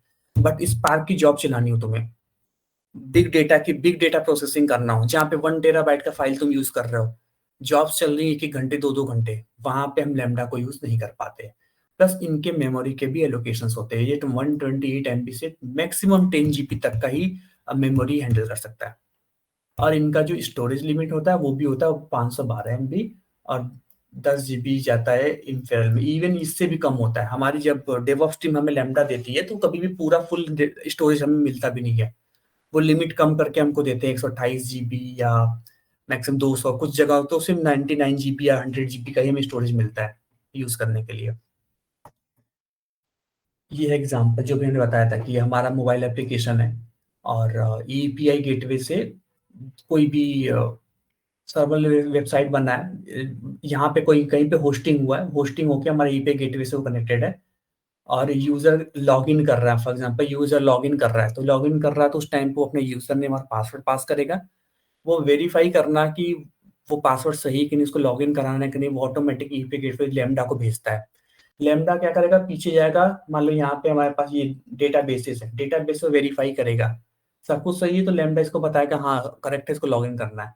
फिर वो यूजर ने लॉगिन किया, उसने जो भी यहाँ पे ऑपरेशंस करे सारे लॉग्स लैम्डा रीड कर रहा होता है, और रन टाइम पे लैम्डा सारे लॉग्स भेज रहा होता है DynamoDB में, या फिर हमने यहाँ पे कहीं पे S3 बकेट रख दिया, S3 बकेट में सारे ट्रांजेक्शन कर दिया। कुछ फाइल अपलोड हुई है, फाइल अपलोड हुआ, यूजर ने कोई फाइल अपलोड किया CSV फाइल, ये फाइल को पिक करेगा, इस S3 बकेट में जाकर रख देता है। तो ये जो it works kind of glue between different kind of AWS resources. अब ये अगर यहाँ पे AWS में इसको बोलते हैं लैम्डा, सेम काम एज्योर में भी होता है। एज्योर में बोलते हैं उसको फंक्शंस, वो इन्होंने इसका ही कॉपी करके बनाया था, सबसे पहले आया था। ऑर्डर हिस्ट्री ऐप है, जैसे मैंने एग्जांपल लिया था मिंत्रा का कि कोई भी ऑर्डर पेश हुआ तो फिर हम काइनेसिस डेटा स्ट्रीम की पाइपलाइन चलाते हैं, रियल टाइम प्रोसेसिंग हमारा काइनेसिस डेटा स्ट्रीम से होता है। फिर ये जाएगा लैम्डा को, ये लॉग्स को कलेक्ट करके लैम्डा के अंदर डाल देता है। लैम्डा के अंदर क्या होगा, पाइथन का कोड लिखा होगा, वो पाइथन के कोड से हम पूरा ETL पूरा ऑपरेशन कर देते हैं, और ट्रांसफॉर्म करके हम इसको लोड कर देते हैं कहाँ पे, DynamoDB के अंदर। या फिर तुम DynamoDB अगर वर्ड्स अगर सही नहीं लग रहा तो यहाँ पे ऐसे समझ लो कि यहाँ पे हमने SQL सर्वर का डेटाबेस रखा हुआ है, SQL सर्वर का डेटाबेस है, या फिर MySQL, PostgreSQL, कोई भी एक डेटाबेस है, इसके अंदर डेटा इंसर्ट हो जाएगा। यहाँ से मोबाइल क्लाइंट से हम डायरेक्टली डेटा को एक्सेस कर सकते हैं, या फिर इसके ऊपर से हम रिपोर्टिंग कर सकते हैं, हमें रिपोर्ट दिख जाती है। एक और एग्जांपल ले लो, जैसे हम कंपनी के अंदर हम काम करते हैं, तुम लोग के यहाँ पे कोई टिकटिंग सिस्टम होगा, नॉर्मली सर्विस नाउ यूज करते हैं टिकट के लिए। जीरा यूज हाँ, कौन सा? टिकटिंग सर्विस अभी तक मेरे को लाइक मतलब जो तुम कंपनीज के अंदर एक्सेस चाहिए, कुछ भी चाहिए, कोई टिकट होता है ना रेज, कोई इश्यूज आ जाए तो सर्विस नाउ पे टिकट रेज होता है ना। तो वो टिकट, अगर जैसे कोई टिकट रेज हुआ, वो सारा टिकट रेज करने के लिए क्या होता है कि सर्विस नाउ पे टिकट हुआ, सर्विस नाउ की एपीआई को तुमने कनेक्ट कर दिया लैम्डा से, तो वो टिकट की सारी इन्फॉर्मेशन फेच करके और हमारे पास डेटाबेस रख देता है। डेटाबेस से फिर जो काम होती है, L3 support, L2 support, L1 support, जो सपोर्ट के गए होते हैं वो इन्फॉर्मेशन फेच करके फिर वहां से अपना काम स्टार्ट करते हैं। वहाँ सिस्टम नहीं चल रहा, कुछ नहीं चल रहा, तो उसके इसमें स्टिकर। और इसका एक बहुत ही मॉडर्न सॉल्यूशन मैंने बिल्ड किया था, मैं उस टाइम पे उसमें था, अमेजोन में वर्क कर रहा था। तो अमेजोन में उनका रिक्वायरमेंट ऐसा था कि जैसे तुम अपने टीम्स के अंदर हो, टीम्स के अंदर तुमने @ करके तुमने यहाँ पे लिख दिया बॉट, बॉट लिख के तुमने अपने मैसेज यहाँ पे टाइप कर दिए, मैसेज टाइप कर दिया कि फॉर एग्जांपल मेरा कि तुम्हारा सिस्टम जो है, उस तुम्हारे सिस्टम से आज टीम्स वर्क नहीं कर रहा, या फिर कोई आउटलुक नहीं चल रहा, कोई भी एप्लीकेशन नहीं चला, तुमने अपना मैसेज टाइप कर दिया टीम्स के अंदर। तो ये @ बॉट जो है वो बैकएंड में जाके क्या करता था कि लैम्डा को ट्रिगर कर देता था। मैं लैम्डा के अंदर ट्रिगर करता था, ये सारे मैसेज को मैंने लैम्डा के अंदर एज इट इज पास कर दिया। पास करके मैं इस मैसेज को पास करके इसका सब्जेक्ट पिक करता था, सब्जेक्ट पिक कर दिया, यही से अटैचमेंट है, अगर कोई जैसे कोई लोग स्नैपशॉट अपना लगाते हैं कि क्या एरर आ रहा है, क्या इशू है, कोई फाइल अटैच किया, वो फाइल को मैंने AWS से फेच किया, सारे इंफॉर्मेशन को फेच करके मैंने S3 बकेट में जाकर पूरा डेटा रख दिया कि इस टाइम पे इस पर्टिकुलर सब्जेक्ट से ये इशू आया। जैसे ही S3 बकेट पे हम डेटा लेकर आते थे, S3 बकेट से एक और लैम्डा ट्रिगर करता था मैं, उस लैम्डा से ट्रिगर करके एक मेल जनरेट होती थी, वो मेल जनरेट होके वो जिस भी टीम की रिस्पेक्टिव होती थी उनके पास ये ऑटोमेटिक चला जाता था कि इस पर्टिकुलर टीम का ये इशू आया है, ये इनका अटैचमेंट है, ये प्रॉब्लम आई है। फिर वहां से सपोर्ट के बंदे इस बंदे से इंटरेक्ट करते थे और टिकट जनरेट हो जाता था ऑटोमेटिक सर्विस नाउ का, जिसके बेस पे करते थे। इतना इसको हमने लोगों ने एक्टिवेट किया था वहां पे, और बहुत इजी प्रोसेस हो गया था कि सर्विस नाउ पे लॉग इन नहीं करना पड़ता था, टीम्स के थ्रू टिकट जनरेट कर देते थे। ये सारे यूज केसेस हैं AWS लैम्डा के।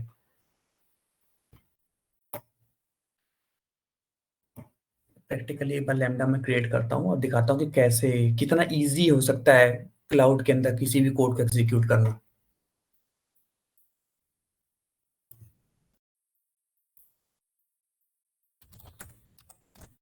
लैम्डा सर्च किया, देखो नाम पे run code without thinking about servers, कुछ भी नहीं सोचना। जैसे हमने अभी देखो AWS के अंदर हमने कोई कॉन्फ़िगरेशन नहीं किया, बट मुझे भी पाइथन का कोड एग्जीक्यूट करके मुझे हेलो वर्ल्ड करना है रन। मैं जाऊंगा क्रिएट फंक्शन पे, मैंने फंक्शन का नेम दे दिया,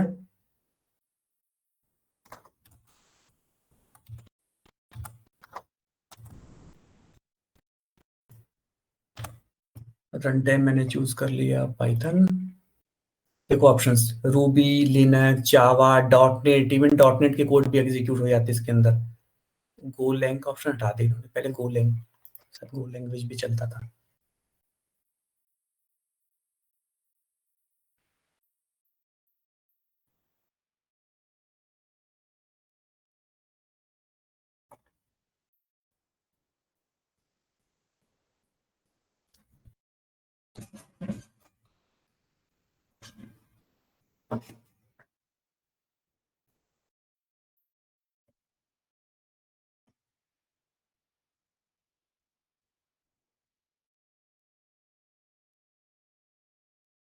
आ गया .py, लैम्डा हैंडलर के अंदर यहाँ पे कोई भी स्टार्ट करता है कोड। फॉर एग्जांपल मुझे हेलो फ्रॉम लैम्डा ही चलाना हो, या फिर मैंने प्रिंट करना हो,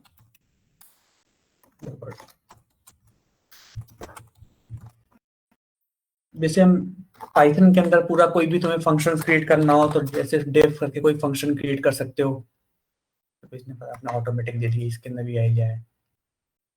और तुम इस यूजर को, इस वाले फंक्शन को कॉल कर सकते हो यहाँ पे।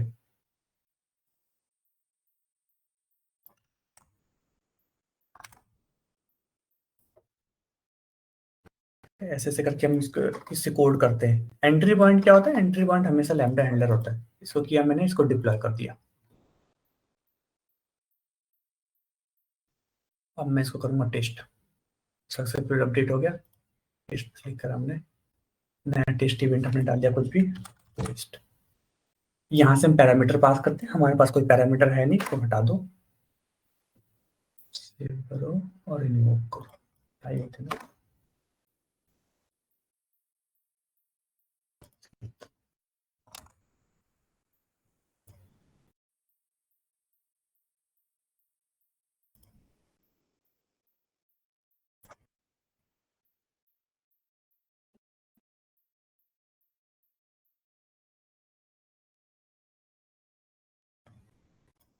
देख लेते सिंपल कोड।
लोग ऑप्शन नहीं दे रहा, आई हो गया हो सब, स्ट्रगल कर रहा हूँ।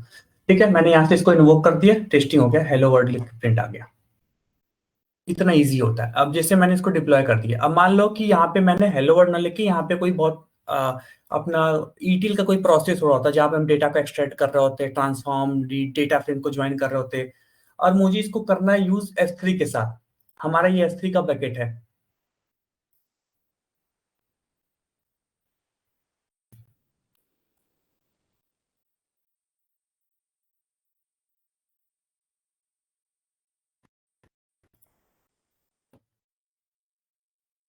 हमारा रॉ बकेट में डेटा आ रहा है।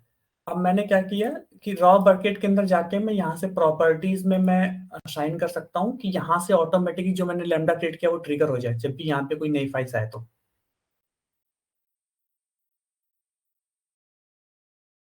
मिनट में गया,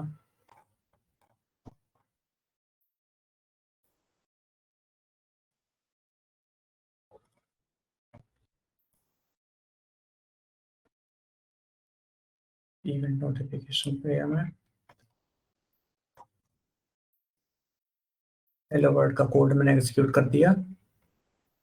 कब किया? जैसे ही मेरे पास कोई नया फाइल क्रिएट हुआ। इसका मल्टीपल ऑप्शन होते हैं। मैं चाहता हूँ कि मुझे कोई फाइल डिलीट हो, कोई नया फाइल आए, या कोई भी ऑपरेशन हो, जैसे मैंने पुट पोस्ट, या मैंने ऑल ऑब्जेक्ट्स कर दिया, कुछ भी हो मेरे S3 बकेट में डिलीट हो रहा और रिस्टोर और ऑटोमेटिकली ट्रिगर कर दे। मैंने सेव चेंजेस कर दिए, इवेंट का नेम कर दिया ट्रिगर हेलो वर्ल्ड।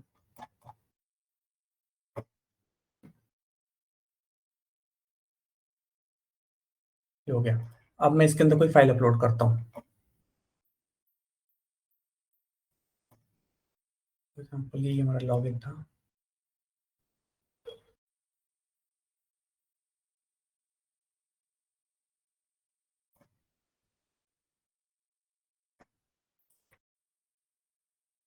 नया फाइल आया हमारे पास, अपलोड हो गया।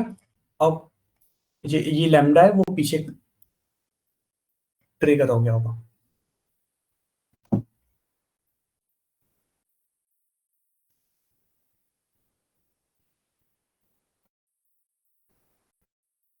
क्लाउड वर्स के, लेकिन देखो ये ट्रिगर हो गया।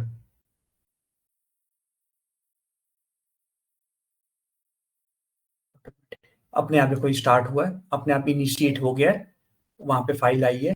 अगर मैं अभी यहाँ पे फाइल को अगर मैं डिलीट कर दूं तो एक और ट्रिगर हो जाएगा।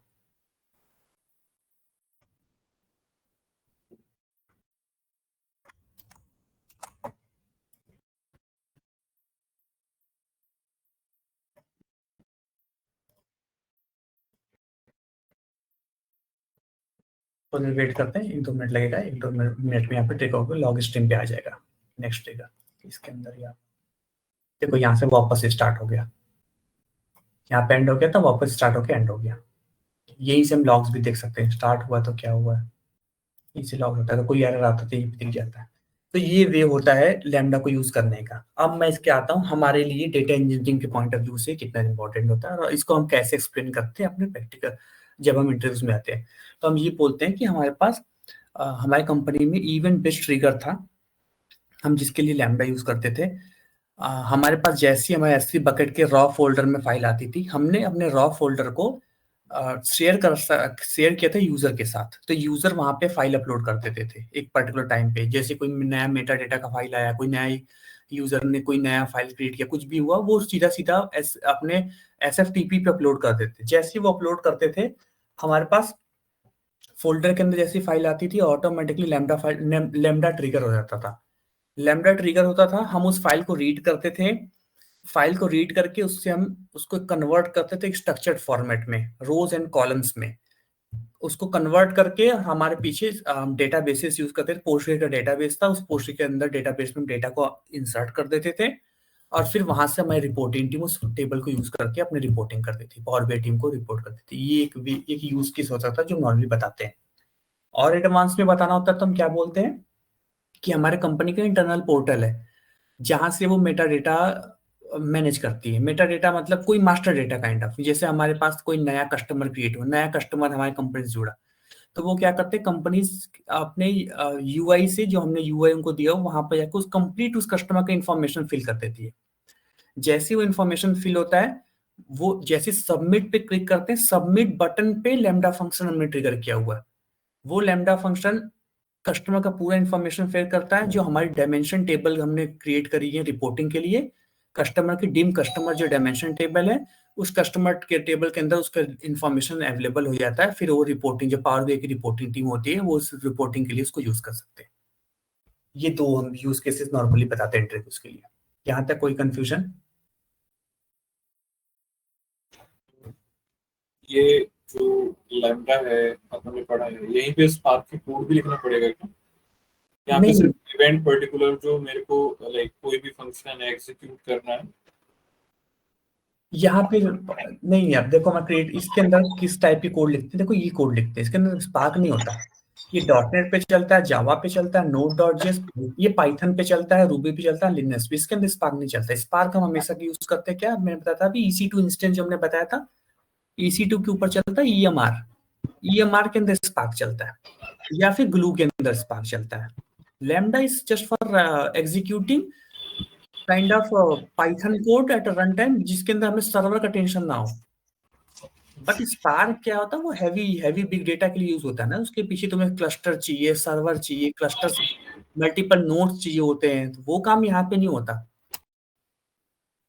इसके नहीं अंदर। तो हाँ जैसे लैम्डा है फॉर एग्जांपल, अभी यहाँ पे फंक्शंस मल्टीपल फंक्शंस बना सकते हैं, हाँ ठीक है, मल्टीपल फंक्शन कॉल कर सकते हैं।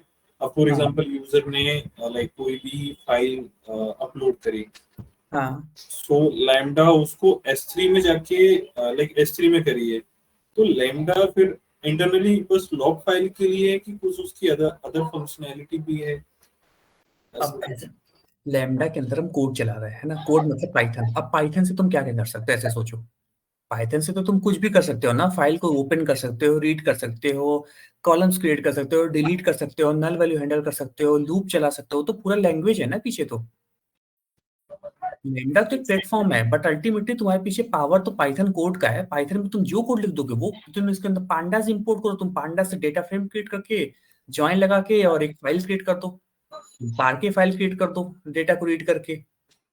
ओके, ठीक है, तो दिमाग में ऐसे रखो कि एक पीछे कोड ही चल रहा है, वो कोड से तुम कुछ भी कर सकते हो। बट लिमिटेशन क्या होगा उस कोड का, वो ये होगा कि तुम्हें 15 मिनट के अंदर अंदर इसको एग्जीक्यूट करना, अदरवाइज ये लैम्डा तुम्हारा एरर थ्रो कर देगा टाइम आउट का, क्योंकि कुछ लिमिटेशंस लैम्डा के साथ आती है।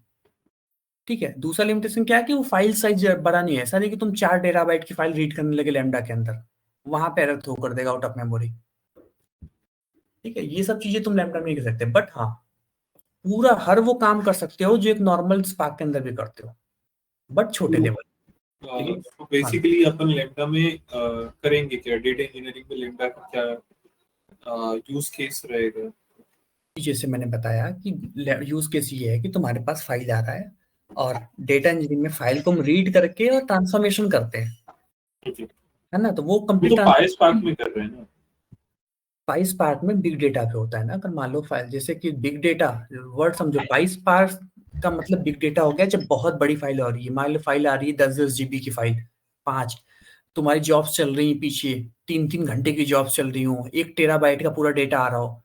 उस केस में जब तुम्हें मल्टीपल क्लस्टर्स पे पैरेलल प्रोसेसिंग करना पड़ता है, वहां पे हम यूज करते हैं स्पार्क। लैम्डा के अंदर छोटे छोटे operation, small small ETL operations कर सकते हो, जो कि इंस्टेंट हो। 5 मिनट के अंदर तुम्हें छोटा सा काम करना हो, 5-5 मिनट का डेटा शिप करना हो कि डेटा रीड। अब जैसे मान लो कि तुम्हारे पास वेब API से डेटा आ रहा है, अब तुम्हें सिर्फ उस API डेटा को डेटाबेस के अंदर डालना है, कन्वर्ट करके उसमें रोज एंड कॉलम्स में कन्वर्ट करके। API आ रहा है जेसन फॉर्मेट में, है ना। अब जेसन फॉर्मेट को कन्वर्ट करके डेटाबेस में डालना है, वहां पे स्पार्क का कोड तो चलाओगे नहीं तुम। इतने इतना बेसिक से काम के लिए वहां पे स्पार्क तो चलेगा नहीं, अगर छोटा छोटे की दो दो API से कॉल आ रही है तो वहां पे हम लैम्डा कराएंगे।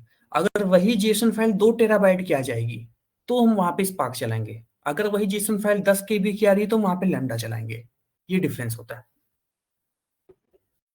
एंड बेसिकली पांडास यूज करेंगे मॉडल्स। हाँ, इसके अंदर तुम पांडास इंपोर्ट करो और पांडास यूज करो। ये तो पूरा पाइथन का अपना हो गया काइंड ऑफ। तुम विजुअल स्टूडियो, इवन तुम इसको कनेक्ट करके अपने विजुअल स्टूडियो के अंदर कोड लिख सकते हो, जैसे हम अपने नॉर्मल अपने सिस्टम पे कोडिंग करते हैं। बस यहीं पे करो इंपोर्ट पांडास एसपीटी, और यहाँ से तुम रीड करना स्टार्ट करो। pt.read_csv, इसके अंदर से तुम यहाँ पे पाथ प्रोवाइड करो। S3 बकेट का पाथ प्रोवाइड करो जहाँ से तुम्हें फाइल को रीड करना है। इसका तुम डेटा फ्रेम क्रिएट करो, फिर डेटा फ्रेम को तुम राइट कर दो, CSV, या फिर तुम्हें पार्के में करना होता है SCP कर लो। बीच में तुम अपना पूरा ट्रांसफॉर्मेशन के लॉजिक सीख लो। ट्रांसफॉर्मेशन लॉजिक करो, राइट करो, तो सारा काम इसके अंदर भी वही होगा। पांडास यूज करके एक्सप्लोर करके कर लो चेंज। इसलिए मैं बार बार ये वर्ड यूज कर रहा हूँ कि स्मॉल ETL प्रोसेस जो भी होते हैं वो हम इसके अंदर कर लेते हैं। बिग ETL प्रोसेस है, बिग डेटा है, इस पार्ट यूज करेंगे। तो सबसे ज्यादा क्या यूज होते हैं, लाइक पाइस पार्क का अपन यूज करेंगे या लाइक डिपेंड करता है सिचुएशन वाइज, कि अगर स्मॉल करनी है तो lambda, and use task perform करना है तो पाइस पार्क के साथ। हाँ, यूज केस के ऊपर डिपेंड करता है। अगर तुम कंपनीज के अंदर दोनों टाइप के डेटा आते हैं, बिग डेटा भी आते हैं, नॉर्मल डेटा भी आते हैं। जब नॉर्मल डेटा आ रहे हैं छोटे छोटे CSV, मान लो HR का डेटा आ रहा है तुम्हारे पास।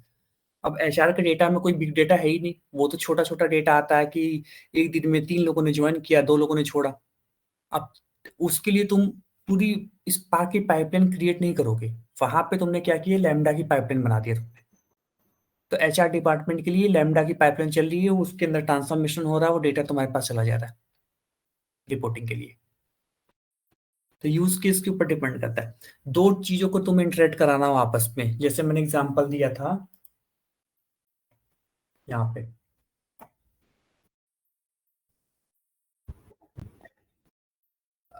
तुमने वेबसाइट बनाया है, वेबसाइट के अंदर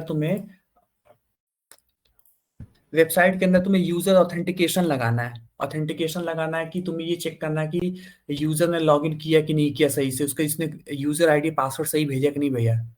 अब वहां पे स्पार्क की जॉब तो चलाओगे नहीं, तो वहां पे हमने AWS लैम्डा लगा दिया, क्योंकि ये छोटा ऑपरेशन है, इंस्टेंट है। वो तो यूजर पासवर्ड चेक करेगा, डेटाबेस में जाएगा, वैलिडेट कर लेगा, सही है तो ओके रिटर्न कर देगा, नहीं तो उसको वहीं से लॉग दे देगा कि तुमने गलत पासवर्ड पास किया है। ईमेल भेजना हो तुम्हें, इस email is a very small operation, AWS lambda use कर लोगे तुम। जैसे मान लो कि तुमने कोई इंटरेक्टिव वे में बनाया कि जैसे यूजर को इंटरेक्ट करना है, जैसे मैंने एग्जांपल बताया कि वही टीम्स वाला, कि यूजर ने टीम से कोई मैसेज किया, वो तुमने रिसीव कर लिया अपने पास @bot करके। अब तुम्हें यूजर को तुम्हें मेल भिजवाना कि हाँ, कि तुमने जो रिक्वेस्ट रेज करा वो रिक्वेस्ट हमारे पास रिसीव हो गया, हमने सक्सेसफुल इसको प्रोसेस कर लिया, ये मैसेज किसी और टीम को ट्रांसफर कर दिएगा फॉर देयर वर्किंग। ये मेल ट्रिगर कराना हो AWS लैम्बडा के अंदर हम कर देंगे। ये सारी चीज में लैम्बडा करते हैं। अभी सिर्फ हमने एक कंपोनेंट किया है इसलिए कंफ्यूज हो रहा है। अभी हम और भी कंपोनेंट्स कवर करेंगे ना तो फिर हम आपस में फिर कनेक्टिविटी बनेगा। अभी तुमने एक कनेक्टिविटी देख लिया कि S3 से कैसे हम लैम्बडा कनेक्ट करते हैं, वही हम आगे EMR भी पढ़ेंगे, आगे हम हाई भी पढ़ेंगे और आगे हम स्टेप फंक्शन पढ़ेंगे ना, तब ये पिक्चर क्लियर हो जाएगा कि लैम्बडा हम कहाँ यूज करते हैं और क्यों करते हैं।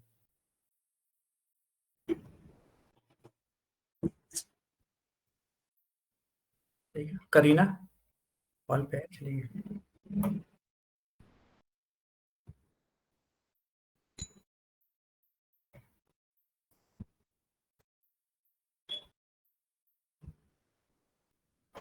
चलो मैं स्टॉप शेयर करता हूँ। अब नेक्स्ट पे हम स्टोरेज कवर करेंगे। अब हम प्रॉपर डेटाबेस पे आते हैं।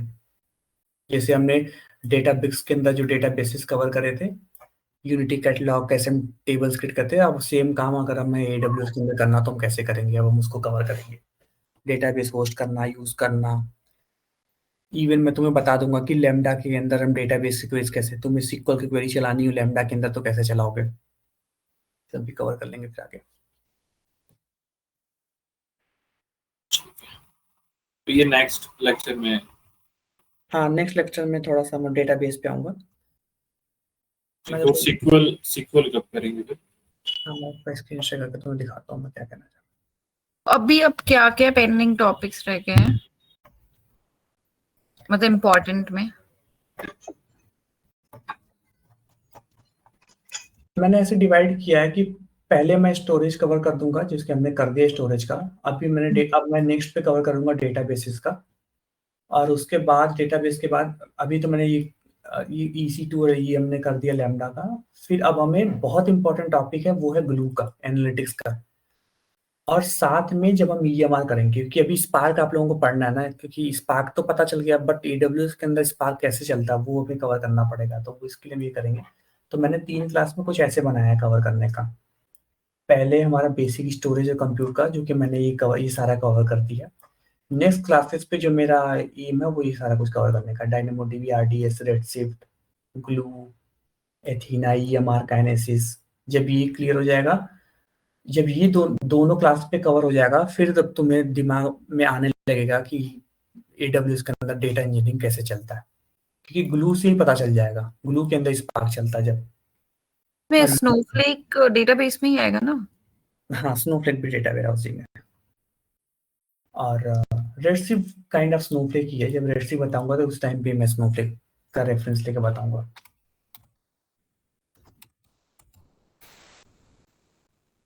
और फिर लास्ट वाले क्लास में लॉगिंग देखना, सिक्योरिटी फीचर जो होती हैं, IAM के पॉलिसीज, जैसे तुम्हारे आईडी पे क्या क्या एक्सेस रहना है, तुम लैम्बडा फंक्शन नया क्रिएट कर सकते नहीं कर सकते, ये सारा कुछ हम कवर कर लेंगे थर्ड वाले क्लास में। क्लाउड वॉच का लॉग्स ऑफ SNSS कैसी भी इंपॉर्टेंट होती है। उसके बाद जैसे आप लोग मतलब कोई प्रोजेक्ट का करवाते हो आप लोग, जैसे होता है ना रिक्वायरमेंट आएगा स्टार्टिंग से एंडिंग तक?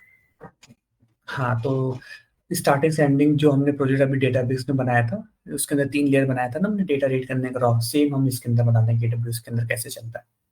क्योंकि बस इसका डिफरेंस है कि इसका जो डेटा लेक होता है तो वो S3 के ऊपर रहता है, और इसकी जो जॉब एग्जीक्यूट होगी, जैसे उसके अंदर डेटाबेस की जॉब चल रही थी नोटबुक के अंदर, इसके अंदर वही जॉब्स में चलाऊंगा ग्लू के अंदर, और फिर डेटा को राइट कर दूंगा S3 के अंदर, या फिर स्नोफ्लेक या रेडशिफ्ट के अंदर। तो नेक्स्ट क्लास के बाद हमारा end to end pipeline AWS के अंदर चल जाएगा।